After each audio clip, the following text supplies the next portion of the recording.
Hi, my name's Nick Kennedy. For my Newbery Award book, I chose Frog and Toad Together by Arnold Lobel. Inside this book is 5 short stories. It kind of reminds me of Canterbury Tales that kids might read as they get older. And it's very cool. It teaches a lot of lessons in each one of those 5 short stories. At the end of that short story is a lesson. So the first story was a list, and in this story Toad created a list on the things he was going to do today, and as he was going on a walk with Frog, the list blew out of his hand and it was lost forever, and Toad started to panic because he didn't know what he was supposed to do next. So as the sun set, Frog told Toad that they should probably go to bed, and Toad realized that was on the list, so he wrote that in the dirt and he crossed that out. The next story was the garden.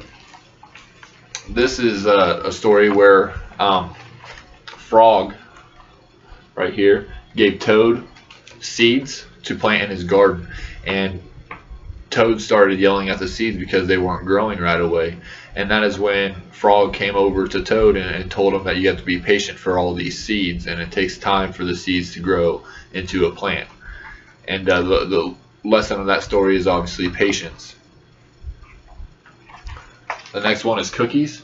Toad baked great tasting cookies, and Toad and Frog were eating them together, and they couldn't stop eating the cookies, so they were coming up with ways to enclose the cookies. Like they put it in a box and they tied a string around it, but then they were like, well, you could cut the string.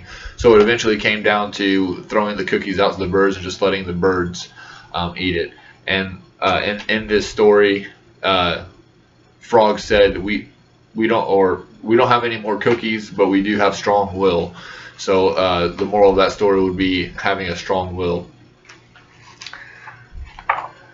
This is Dragons and Giants, and it was a really simple story about Frog and Toad. They were climbing a mountain and they were encountering a bunch of scary things like a snake, and they encountered a hawk, and each one of those to them, they were just saying, we're not scared of you.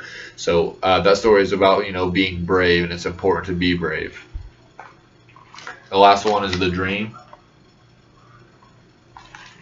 In this one, Toad has a dream about him doing miraculous things like climbing a high wire. He also played the piano, and after each one of those acts, he told Frog, hey, can you do this? Can you go across a high wire, and can you play a piano?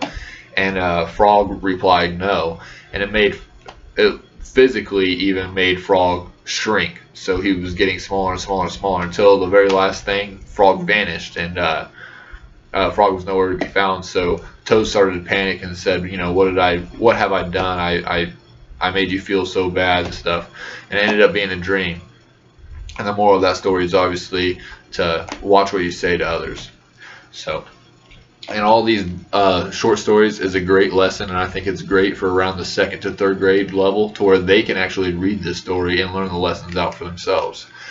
For my activity, I thought it would be great to have the children come up with a sequel to this book by writing their own story of what Toad and Frog can do together.